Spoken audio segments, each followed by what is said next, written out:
If you have an interest in horses and love learning more about horses, the horse industry, teaching, or even managing your own horse business, then you're in the right place. We would love you to join us on our mission, which is to improve the lives of horses around the world through the education of riders, handlers, and trainers. So get comfortable, listen in, and enjoy. This is another of our popular Listener's Choice interviews, which we're playing over the weekend. We've chosen the most popular interviews for you to select the Listener's Choice winner. If you're not sure how the Listener's Choice competition works, have a look at horsechats.com/choice for the rules and the leaderboard. Horse welfare and safety are of utmost importance where humans have any interaction with horses. Within the courses at International Horse College, we only utilise methods that promote safe and humane ways of interaction between horses and humans. We only support safe methods of educating riders, handlers and trainers about horse welfare. internationalhorsecollege.com, registered training organisation 31352. Welcome to Horse Chats again. Today's guest is a repeat guest, Julianne Humphries. I shouldn't say repeat, a regular guest. So Julianne's been on a couple of times before. And just want to talk to her today about 10 benefits of lunging and ways to improve your lunging. And I'm sure she's got lots of information for us. As usual, she has lots of information for us. How are you today, Julianne? Oh, I'm well, thanks, Glenys. Thank you very much. Very good. And looking forward to talking to you. Looking forward to talking to you about the benefits of lunging and ways to improve your lunging. So why this subject? Why this subject? I guess, I was fortunate enough to train with Neil Lavis, and I've said that earlier in podcasts before. Yeah. And Neil, he trains his horses on the end of a lunge line quite regularly, and always has done and continues to do so. And he's had huge success. And his big thing that he always taught me was there's quite a fine art to lunging a horse. It's not simply just running it around in the yard. Mm-hmm. And so I was really fortunate to train with him and learn the art of lunging and the finer details of it that were passed down from Franz Moringa to him. So I think there's more to it than most people actually realise. Yes, definitely. I can remember I did a week workshop with Kate Hamilton at the British Horse Society Centre, and it was a while ago, and it absolutely opened my eyes. It's not just a matter of putting the horse on the end of the lunge, but it's getting them going forward into the contact, and even without the side range, just with a long rein and a bridle, just asking them to come round and pushing them in. Absolutely. And doing a bit of lateral work. And as I said, only a week, but something that the lessons there that I learned, and I, still do some of those exercises today. So really, really good. It's it's really quite amazing how much you can improve your horse by using lunge techniques, but good quality techniques. Yeah. It's the same with riding, isn't it? You've got to be a good quality rider to be able to ride and improve. You can certainly ride badly and your horse gets totally confused and totally worried and pretty upset. So I think that can happen both ways. True. Yeah. It's exactly the same. Yep. Now, the first thing is the environment. What sort of environment are we looking for when we're lunging? Okay, so the environment that I choose is a small enclosed space. Yeah. It's definitely relevant to the level of training or what I'm trying to train. So you don't have your young horse out in the big open spaces at the show. You start your young horse in a small space.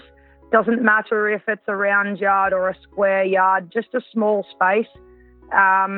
With good going, you don't want it slippery or boggy. Yep. And I even use the small spaces sometimes to train further engagement with the more educated horse. If I want it to engage its hinds a little more, I'll use a smaller space to help with that. Mm-hmm. So, that's I think the as long as you've got the space relevant to the work you're doing and the going is never slippery or boggy, it's good going for the horse to feel confident that he can stay on his feet and he's not going to overreach or not going to, and you know that you're not going to damage your horse's legs with poor going. Yeah. Now, you've said about the size and shape of the yard and it being relevant to the horse's training, but what type of yard, what type of equipment can we use to lunge the horse and train them? What sort of equipment can we use or what? Yeah, you don't have to, have the world's best round yard or anything like that. I often get I've got a tape. It's like a flat white tape, and I'll put a jump wing in my arena and I'll square off using this flat white tape, just so that the horse has a guideline. So, as long as it's safe, that your horse, is not going to hurt himself on it. It's just something that shows the horse that this is the line, we're staying in this space. Yeah. Just so they're not drifting if they're going down the arena and everything. Yeah. So that you don't get pulling them in the head. You don't want to pull their heads, leave their head alone so that they can just follow the circle. What about the gear, the types of gear that we should have on? We're going to talk about the gear for the horse, but before we even get started, what sort of gear should we have? Our PPE. Absolutely, yeah. So our safety gear is important. So I always think gloves and boots are number one. Gloves are important. People lunge without gloves on it. And the one day when the horse actually takes the rope, you'll drop it because it's burning your hand. Yes. So, and then you've just taught him to take the rope, So nothing good about that whatsoever. So if you always wear your gloves, then that's just your general practice. On that one day when something unforeseen happens and he takes the rope, you're not going to burn your hand, so you're not going to drop the rope when you need to be holding it. Yeah. I don't wear hangy jewellery. I don't like the thought that my jewellery could get attached to the rope. Your hat, well, I often will wear a sun hat. Yeah. Some people will lunge in their safety hat, and that is totally acceptable if they feel they need to be in their safety hat. I wear a safety hat often if I'm lunging a stallion because they can get up. Sometimes the front end will come up and you don't want to get struck or anything. Sure. That I think that for us, that's our, boots, gloves, hat, take the hangy jewellery off. I think is the main ones. Yeah, you keep yourself sun protected. That's the other thing that we worry about these days because you might be out there for a little while. Okay. Now, you talked about, just having something where the horse can follow the line before, but what other lunging aids can we use? Yeah, sure. So, as you say, we've got our lunge lead. I like to use a cavesson. With a cavesson, it won't slide around its face. If it's fitted correctly, a cavesson will not slide around the horse's face. So therefore, if you do need to, take a little pull and guide him, you're not going to have it slip into his eye or upset his mouth or anything like that. It'll just sit nice and snug, and you'll be able to direct him. I think just your other basic things. So you'll have a lunge whip, so that if you need it that's just the extension of your arm. And then your roller, your saddle cloth, if you want, and then you can just go from there depending on what work you're doing, whether it's you put your bridle on. Some people put their saddle on and they'll put other lunging aids on. There's a lunging Pessoa, which is really quite helpful at times, helping the horse stretch and reach. So there's, various lunging aids out there that you can put on other than your basic gear. But I think it's really important to actually get the art of lunging down pat before you start adding gear. Okay, so just using your lunge lead and your cavesson and your whip. Absolutely. The other thing I was going to say about the cavesson is a well-fitted cavesson has a jowl strap, and I think people don't understand. They get it a bit confused with a throat lash. And if it's a well-fitted cavesson, that jowl strap is snug on the cheek and it Yes. keeps it away from the horse's eye. Oh, don't they just get confused? And who Yes. builds these things these days? I don't know, like that. That's something that my student says, I've searched the world to find a cavesson like yours, and this is what I've come up with. And they bring me this thing that looks like it's partially a bridle, partially a halter, and maybe a little bit of cavesson. Yeah. Yeah. And I'm just thinking, okay, well, just take it to the saddler and get him to take that strap off and put it there. Yes. And shorten this one and lengthen that one, and then you might have a cavesson. So it is really tricky to find a very good quality cavesson these days, especially a nice leather one that will fit nicely on the horse. And, you know, leather has that nice bit of give to it. Yes. You know, as opposed to those webbing ones. So, yeah, I think it's worthy of the venture to, you know, just try and find that really nice cavesson that fits really well and that you can do it up really nice and snug. And it, as you said, it comes down around the bottom of their cheek. It's not a throat lash. And you don't need a brow band. I don't know why they put brow bands on them. But, yeah, I've never needed a brow band. But it's a really nice fitted one. It won't move on their face, and it's very comfortable for them. You know, sometimes you see people putting a cavesson on over the top of a bridle with a cavesson noseband. You know, the cavesson noseband's got to come off to put a cavesson on. Yeah, absolutely. You don't need two cavessons on. Just have a basic. If you put a bridle on with your cavesson, make for sure that your cavesson is loose when you put the bit in its mouth. I have seen that plenty of times. They're trying to put the bit in its mouth and the cavesson's done up too tight. He can't open his jaw. And then, as you say, just a totally basic bridle. It just literally I've used before just a strap off a rearing bit. You know, it can be that basic. It doesn't need any bits and pieces on it. It's just a basic bridle. No nose bands, because you've got ample enough nose band in your cavesson. Absolutely. Even put the bridle on first and then the cavesson over, but then making sure the straps of the cavesson go underneath the cheek pieces of the bridle. Very must do, yes. You must have, when it's all said and done, that you've got your snug fitted cavesson, the straps sit under the loose bridle, like, I don't know if loose is the right word, but, you know, the less fitted bridle. The not so snug bridle. Yes. So that the horse is very comfortable. And he doesn't have bits and pieces of gear pressed into it, like creating pressure points. Yes. You shouldn't have any pressure points. So you've said the lunging aids first. Learn to lunge a horse before you start to bring in all the extra stuff or anything else that's going to help you. The basic thing is to lunge your horse first and learn how to do it properly. Absolutely. And I think too, if you're just doing a basic lunge, then you'll see what gear is necessary. So I lunge my horses just with the cavesson and the lead, and then I see, you know, how much I need my whip. I see if he needs interference boots, like, you know, if he needs brushing boots, or if he's, you know, cover his legs up to whatever degree he might need.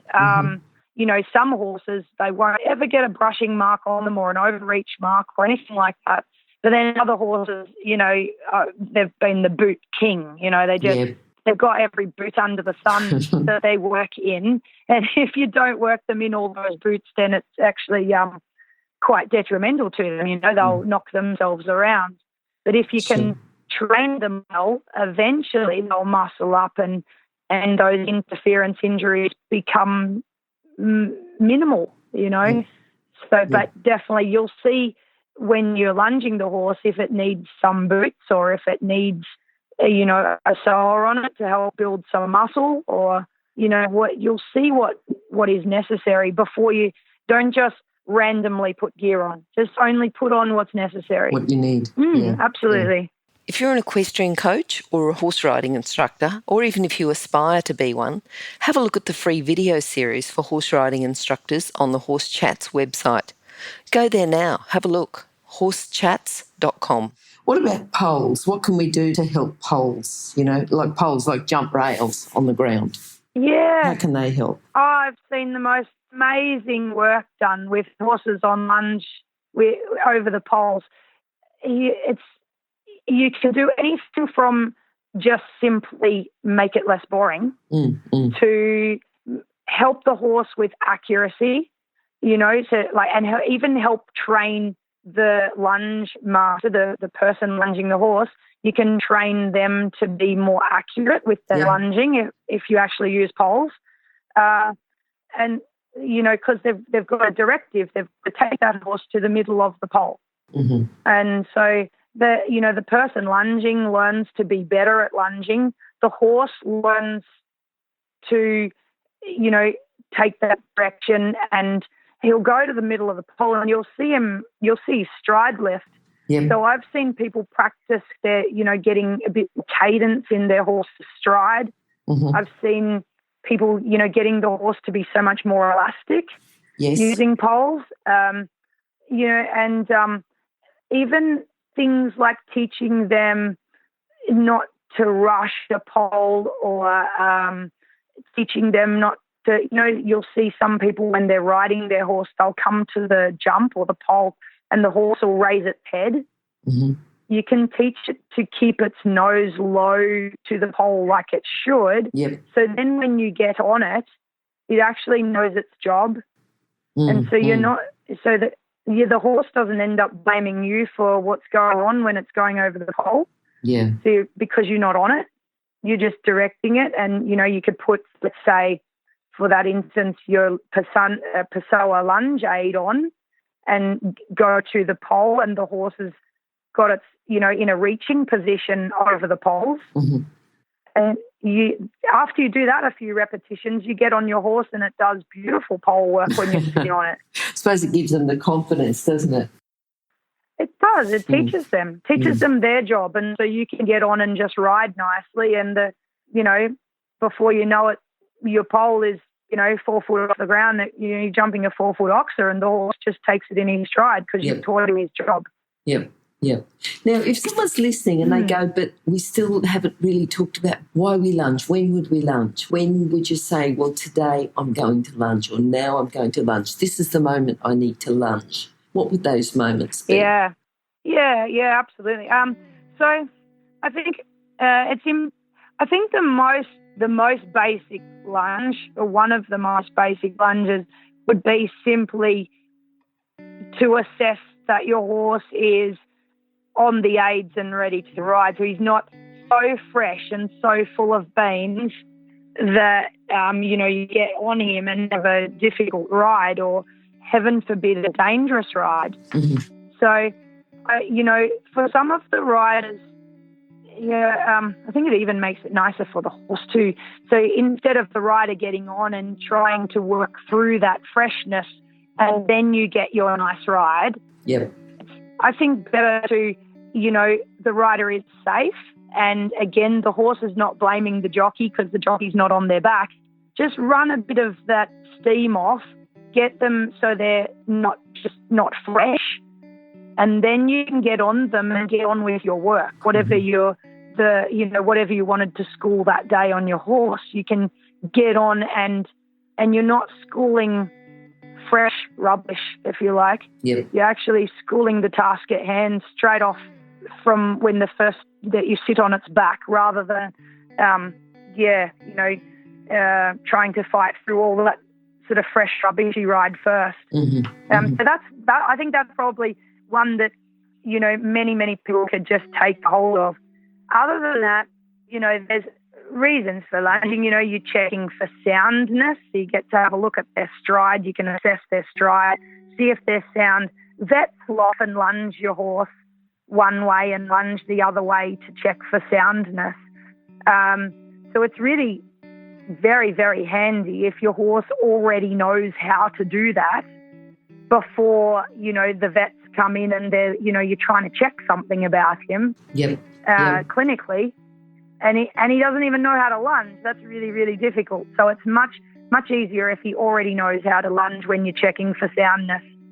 and, inspecting his movement if you wanted to, like a pre-purchase. Yes. You're shaping the horse. You can build muscle. You can shape the horse on the end of the lunge if you get really, really clever at your work and you put the right gear on, because you're not sitting on its back. So, let's say I might weigh something between 60 and 70 kilos. It's going to be so much easier for me to shape my horse and my horse grow muscle on its top line if I'm not sitting on it.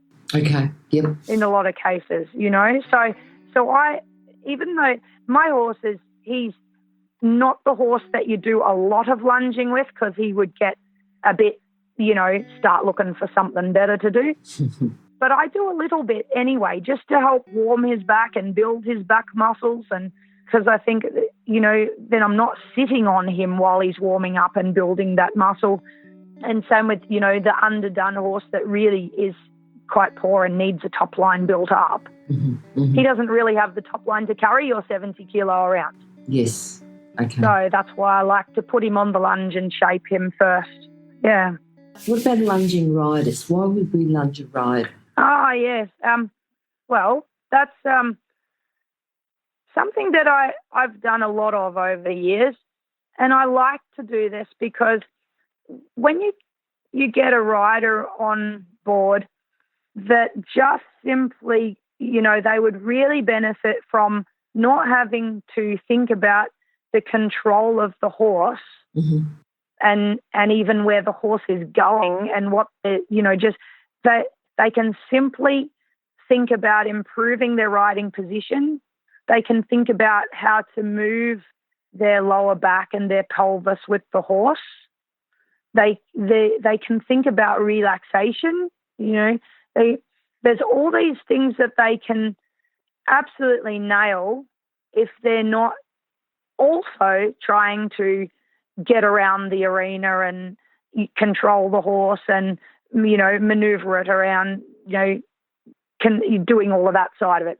So, yeah, I've had a lot of really good results teaching my riders their seat Yes. by lunging the rider. Yeah, and so then when you let them off the lunge lead and they are starting to control the horse themselves, I even get sort of morph that into it. They end up controlling the horse and the lunge lead's still attached, and then take the lunge lead off and they're flying solo. But you find they can, because I truly believe there's no possible way you can use your leg aids or your hand aids if you cannot simply sit there. You've got to be able to sit the horse and sit, walk, trot, canter before you ever imagine that you're going to use your hand or leg aids effectively. Yeah. Yeah. So it's it trains their seats. It's really, really effective. What's some good safe work practice to do with lunging? What recommendations would you have there? Yeah. Okay. So we addressed obviously the things that we should wear and so on, but when we're actually working with the horse, I do every now and then my blood runs cold when I see people standing in front of their lunge lead. Yes. But that's a thing that I always, if that is about to happen in my arena, I yell out and stop that person and get them to step back behind the lunge lead. So they bring the horse in, they might be standing there doing its gear or whatever, and they'll put the lunge lead might go on the ground or whatever, and it'll end up behind their legs. And if that happens, see, horses, this is my standard line in the arena, they'll run very, very fast for a long way forwards. But you don't see them running kilometres really fast backwards. No. So put yourself behind the lunge rope always. Never put yourself in front of it, because if that horse goes and it wraps the lead takes your legs, and then next thing you've fallen on the ground, the lead's wrapped around your foot or whatever, and you've caused yourself a problem and caused possibly the horse and everybody around you a problem. That's one really a safe work practice. It's really simple. It's just a matter of getting into the habit never stand in front of your rope. Mm-hmm. Always rope out in front of you. Yep. Never wrap it around your hand. Like don't wrap the rope around your hand. I always lay it in my hands. It can wrap up around your hand very, very tightly, very, very quickly, and then you're in a pickle if the horse is going and you cannot remove your hands from the rope. So same thing, just if you create good habits, then when unforeseen things do happen, you're already safe. You're already got everything under control and it's a non-event. But if you are practicing unsafe things, then when something unforeseen comes up, it escalates into a really big problem. Mm-hmm. And so it's something that I always try and, those two things are probably the biggest ones that I can think of straight offhand. Yeah. Okay. If you're an equestrian coach or a horse riding instructor, or even if you aspire to be one, have a look at the free video series for horse riding instructors on the Horse Chats website. Go there now, have a look, horsechats.com. All right, so what about safe work practices, thinking about the same as riding? What should we do on the lunge that would reflect the way we ride? Most things. Okay. Yeah, I think if you took a recording of a lot of my riding lessons and you took a recording of a lot of my lunging lessons, you could hardly tell the difference. Okay. It's all the same stuff. Yep. It's, give and take. Mm-hmm. Changing the size of your circle will help balance the horse. Yep. Altering the size of your circle, to help with balance. You give the horse many breaks. You don't lunge the horse and it goes round and round and round until it's absolutely fed up with it. When it does something nice on the lunge, you might see, half or so, depending again on its training level, but you might, even with the highest trained horses, you might see, at the most, a full circle of something really, really nice that you can tell that he's really, really trying hard. Mm-hmm. Just give him a spell. Stop him, give him a little break, and you might turn him around and take him in the other direction. Anything at all that he does on the lunge that you can see that he needs a spell. Don't just keep running him. That's really important. Where your body is really important. People, they'll say, he lunges to the left and he doesn't lunge to the right, or he keeps stopping and spinning, or whatever. Often you'll find that those people, they actually don't lunge evenly. Mm-hmm. And so, as I say, it's a bit the same as your riding. Like, you must try and be really ambidextrous, and try and ride really evenly. Try and lunge really evenly as well. And try and, both yourself and the horse, try and get his quality of what he's doing on the lunge even, whether he's going left or right. Consider what you're doing to create that. So, the positioning of your body. Always think to yourself that any pressure at all behind a horse's eye will make it go forward. And if you take the pressure up the front of it, like in front of its eye, it will make it stop. Mm-hmm. So just on that principle, so how close he is to you at any given time, that's pressure. If he's closer to you, that can be higher pressure, that he considers that's higher pressure.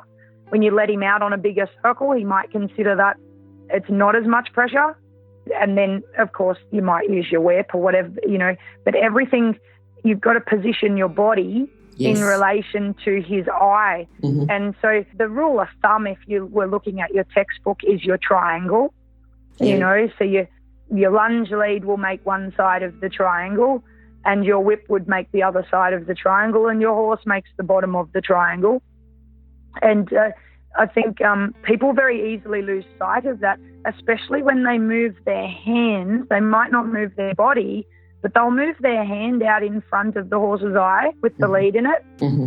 And then they're wondering why the horse is not going forward well. Yep. So you've got to keep your hands in I say to my students, keep your hands near your belly button, just in front of you. Mm-hmm. So you don't want to be an outstretched arm. You don't want to be a taking hand, just a nice, just like you're riding again. You don't want to ride with arms that are straight. You don't want to ride with arms that are taking all the time. You want that nice, happy medium so that you can then give and take. And that's, as I say, you can hear the lesson being so much the same as the riding lesson. Yes. To teach someone to lunge well, to actually get them going so that they're really grasping the art of good quality lunging. It sounds just exactly like a riding lesson, like you'll be saying more forward or, let him relax or send him forward or, bigger circle, smaller circle, give and take on the rope. You can move his head about a little bit with your hands, but as long as you always, you don't want to lunge him with a taking hand. Yep. He certainly shouldn't have his head pulled to the inside while he's lunging. His head should be able to rest right in the middle of his chest, as like when you're riding. You don't want to be riding your circle with his head pulled to the inside. The lunging should be the same. His head should be in a resting position. I think that's where a lot of people get those problems from, Okay. Julianne, you've given us the 10 benefits of lunging. You've talked about ways to improve the lunging, even just starting with the environment and the equipment. But is there any time that you wouldn't lunge, any reasons that you wouldn't lunge a horse? Because there's so many benefits of lunging. Yeah, absolutely. Probably the most straightforward reason, is sometimes, you might have a clinical issue with your horse and the vet would say, just keep him on the straight for a while. Don't have him circling, So in that case, that wipes out lunging. You won't be lunging. You probably have him on the lead and take him for a big long walk or lead him beside your other horse or whatever, he can, whatever the vet says your horse can accept, So that's probably one of the major reasons. Really, other than that, so I've got a horse at the moment that he's not a horse that you would lunge a whole lot, but I'll still give him a couple of circles. I'll give him 2 circles each way and then on his back, and I actually find it does benefit him, but I certainly wouldn't do lots and lots and lots of lunging activities with him because he just goes looking for other things to do. Okay. He won't focus. But other than that, that's really just an awareness. But otherwise, it's just, if your vet says just keep him on the straight, that's really, I can't think of any other, reason why you would, where you cannot lunge at all. I've even seen people free lunging horses. It's still, roughly, sort of similar stuff. Yeah. I think with anything, you can do it well or do it badly. The main thing is that there's a benefit from it. You're putting the time and the effort in and the horse is putting the time and effort in. Let's make it a partnership that's building rather than taking away. Absolutely. Yeah, I think that's the really big thing. People will, they'll ride badly and cause their horse clinical issues because they've ridden it really unbalanced or, hit it in the back with their seat or pulled it in the mouth or done whatever they've done when they've ridden it badly. But they won't go, oh, well, I'll stop riding it because I've just ridden it bad enough that I've actually need the muscle therapist now to help fix him up or a good farrier or a good... Yes. But lunging, they won't realise that they've lunged it really badly enough to clinically, hurt his muscles or he needs a muscle therapist or something to sort him out. They won't go, oh, I need to improve my lunging. Oh, lunging's bad for him. Yes, yes. Sometimes I think lunging gets a little bit of bad press. People have lunged the horse very poorly and then, because they made, I think the classic one is holding its head to the inside, like hanging on all the time. And it's the poor thing's going around with its nose pulled to the inside of the circle. And that's going to be quite detrimental to many parts of the horse's body. And so then they figure out that the horse has got, a bit of muscle soreness or a bit this and a bit that. And they go, oh, well, that was the lunging that did that. Lunging's really bad. I won't lunge it anymore. But really, I think it'd be far better if people just learned how to lunge their horse really well.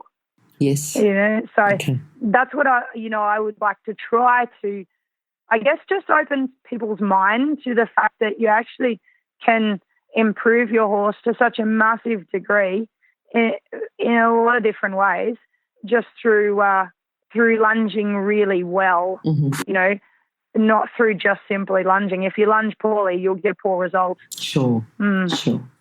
No, I think you've certainly given us lots of ways to improve the lunging, but lots of additional information as well. And I think that, as always, if you're going to have lessons, you're going to learn something, learn a new skill. It's much better if you can get it under the eyes of someone that's mentoring you or coaching you. Yeah, absolutely. Absolutely. And that's, I think it definitely is an art that you need the hands-on coach.